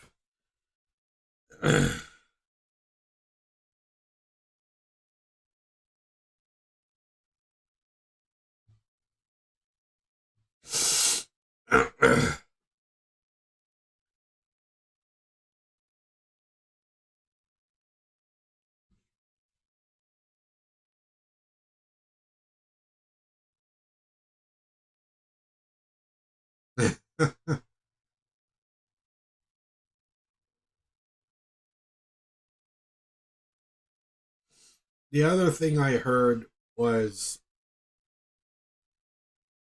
Neil Druckmann said to not expect The Last of Us 3.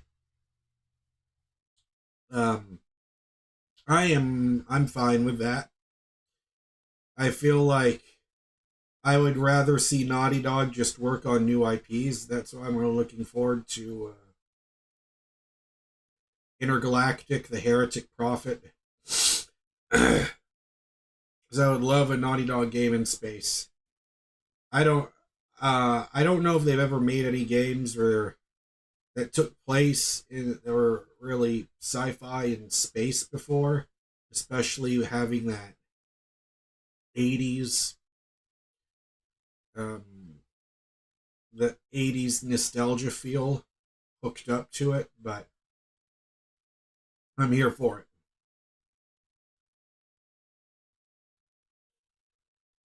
it. Yeah, it just makes perfect sense because Danny DeVito's from Jersey. Him doing Jersey Mike's commercial, that's just perfect.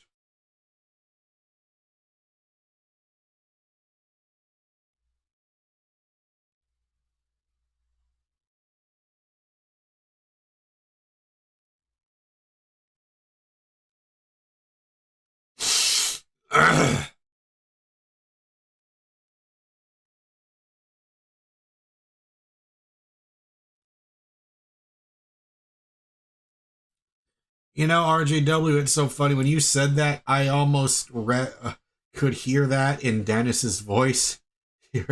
Said, if you weren't also a moderator, so help me God, I would banish you from this channel forever.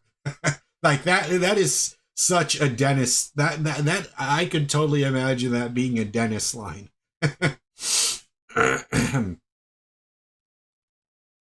Because I was watching an episode of the Always Sunny podcast where Glenn Howerton was bald on the top. It was doing it for a role where it was bald on the top and still had all his hair on the sides. And then Charlie ended up like shaving the rest of his head for that. It was on the same episode where Mary Elizabeth Ellis, the actress, plays the waitress, was on the podcast, and just finding out that her and Charlie are married in real life, that just makes watching all those scenes between Charlie and the waitress even more hilarious.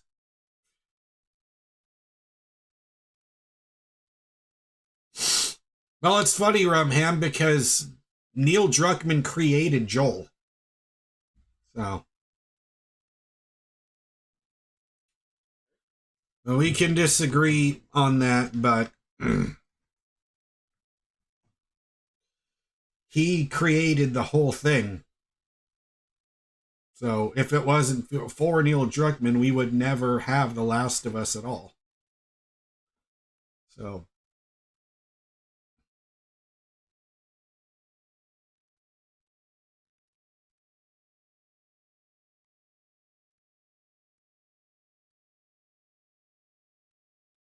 see, but that's the problem with The Last of Us 2 is that it got fucking leaked. And that was and I got spoiled on what happened in it.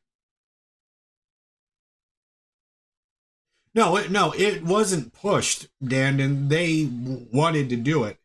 But the problem is how they treated a certain character it got so much backlash, and I feel like it made people way too fucking emotional and way too rational or irrational. Like The Last of Us 2 is the one thing where I am still a Naughty Dog fan, and I just hate having to feel like I've been put in a position where I constantly have to put a fucking shield up any time I mention Naughty Dog now. It's like it happened excuse me, that happened almost 5 years ago. I'm happy to see Intergalactic. I will be excited. I will watch. I will make reactions to gameplay trailers, all the trailers for it, and I will live stream it when it comes out.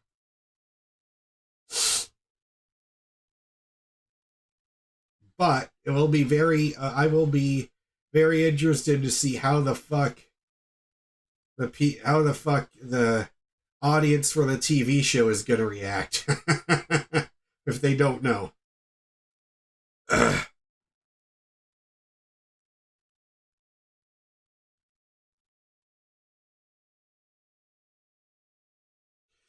I mean, I disagree that it's an interactive movie.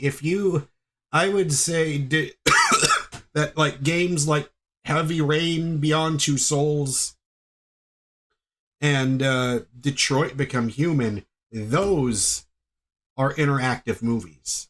Like the Telltale games, those are interactive movies.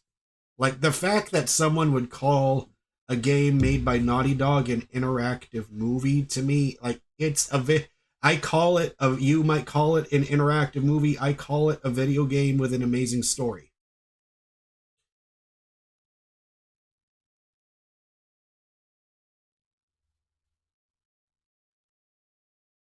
Oh yeah, absolutely. That beginning of The Last of Us in 1968. Oh yeah, that was a fantastic scene.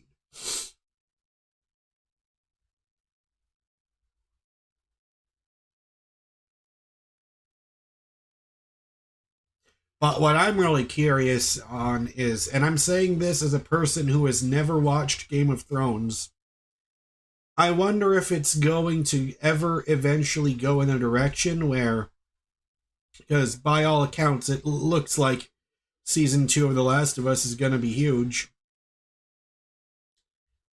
I'm very curious on if they make a season 3 and they continue the story and they tell their own story for a third game, I mean, for a third season, and then season 3, and then, like, because they said don't expect a third Last of Us game, but it might happen, it might not happen, but I would be very curious to see what Craig Mazin will do. He's the showrunner, because he's also the same guy who made the movie, not the movie, he made the show Chernobyl on HBO.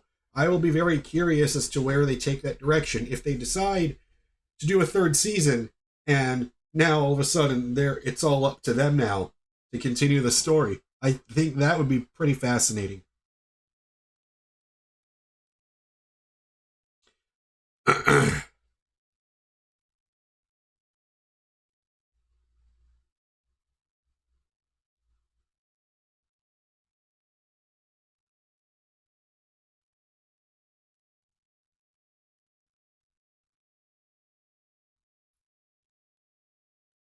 Well, Smiling Turtle, I don't know what to tell you other than we're just gonna have to agree to disagree, because I never, all those things that you mentioned, I never felt that at all.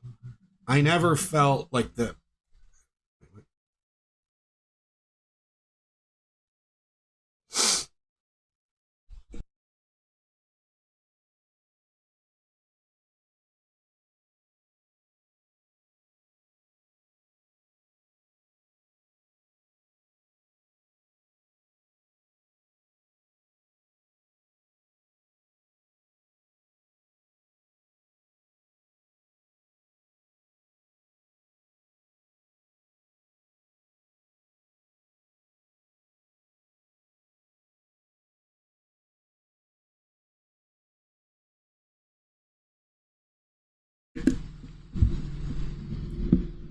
All right.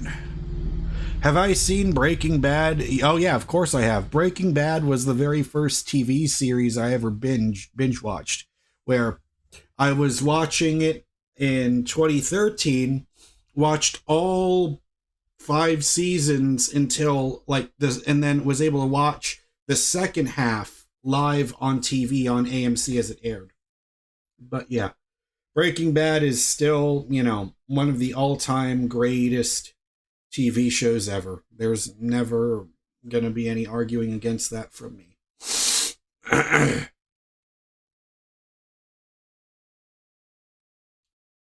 And yeah, because it was also cool to see Giancarlo Esposito in The Mandalorian, and he was also in Captain America: Brave New World.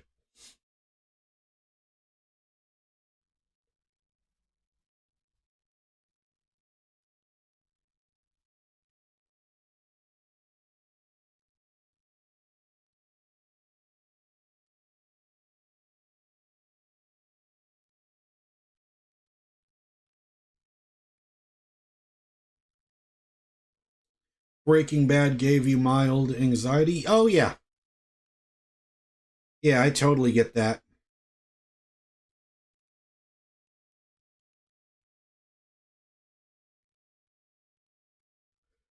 Uh,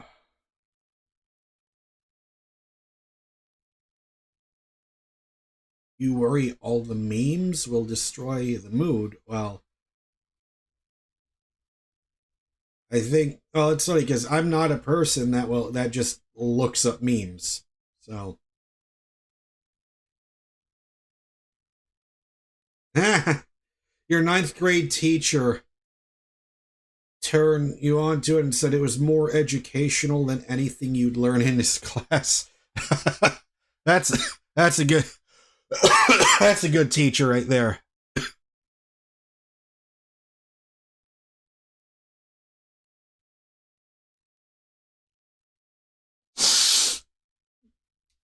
Yeah, Mo, you got to be careful with that.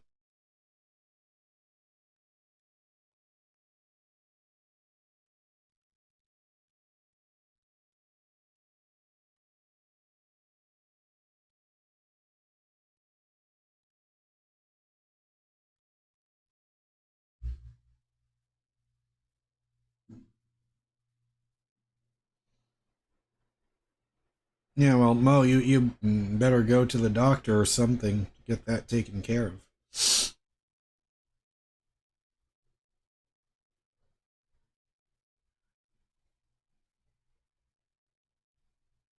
I have no idea what you mean by that, Elon. Any chance of changing your channel's DP? What does DP stand for?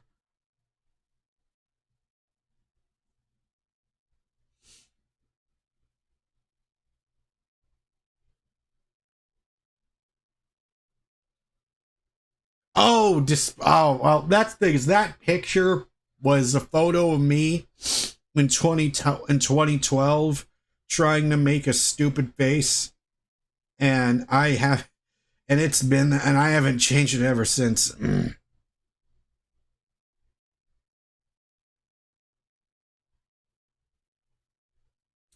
Russell, I will post a link to a podcast you can watch.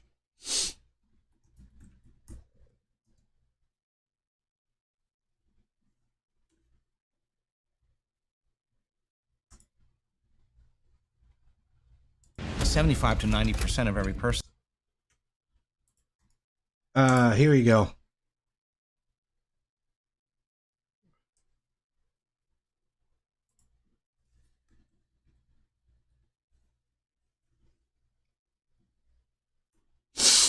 If you just watched that podcast with Dr. Joe Dispenza, that will point you in the direction you need to go. Because he was the first person to that I would say Dr. Joe Dispenza really helped me as being the person to when it comes to dealing with anxiety and depression, he was like the first person I heard that explained how I felt better than I could describe it myself. He was describing me better than I could describe myself.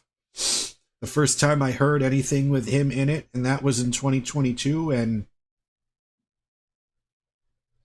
my life has been a lot better ever since. Has been a lot better about how I carry myself day to day. So yeah, just listen to him, and because there's Dr. K too from the Healthy Gamer channel. You can watch him. Those are two people I really recommend listening to.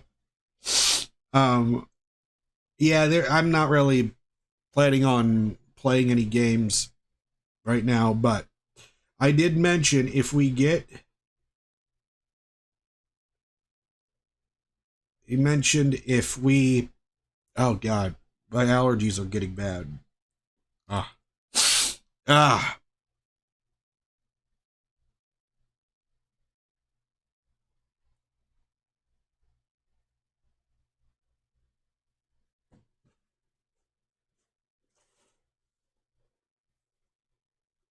Ah.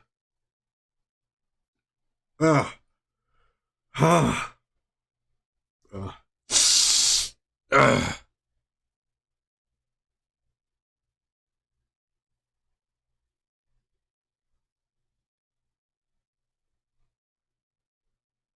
All right. Any games of interest on the horizon? Well, there's like WWE 2K25. Because I'm a wrestling fan, and that's the first new 2K game to come out since I became a WWE fan. I don't have the money for it, but I'll eventually get around to that. But really, I mean, there's also the one multiplayer game that I actually am a little bit interested in, called Split Fiction. I've heard really good things about that. It's from the same creator that made It Takes Two and A Way Out.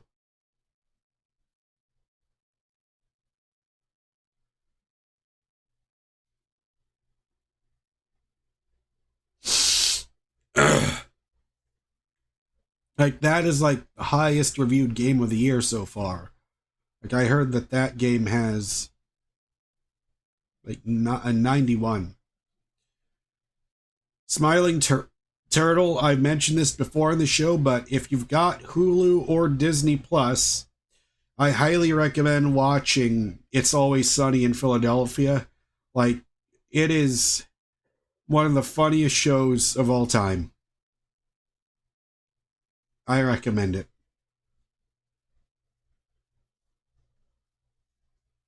Yeah, because I heard that Split Fiction is amazing. Like, when I saw the first trailer for it during the PlayStation State of Play, I didn't really know what to think of it, but then I heard that lots of people are saying it's phenomenal. So, like, that's the one where I feel like that company, Hazelight, they're really setting new bars when it comes to what could be done with, like, just a two-player multiplayer game. Yes, of course, you should watch Seinfeld if you haven't seen it. I love Seinfeld.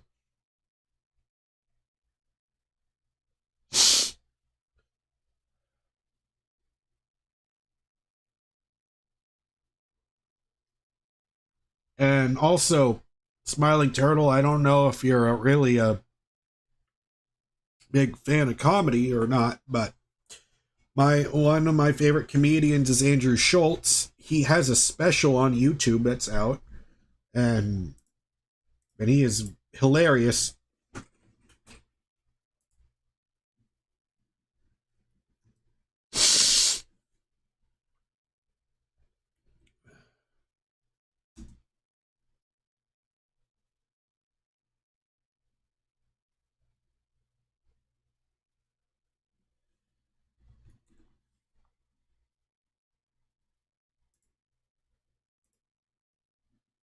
Hang on, let me see here. Yeah, I don't know if you ever saw this one though, but that was his infamous special.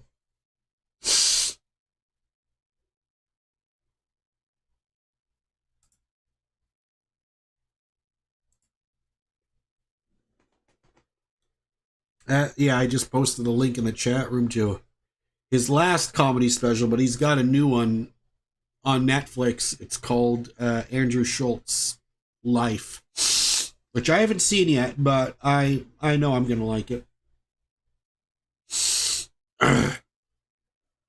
But yeah, and I recommend It's Always Sunny in Philadelphia, Smiling Turtle, if you've never seen that.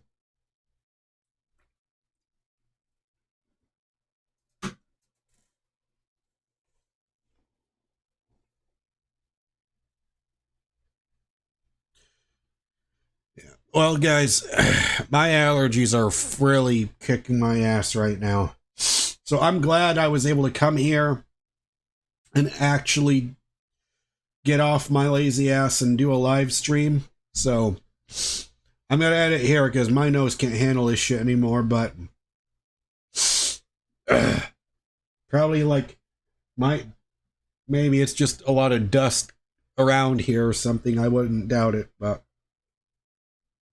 thank you guys for watching, and I'll see you next time.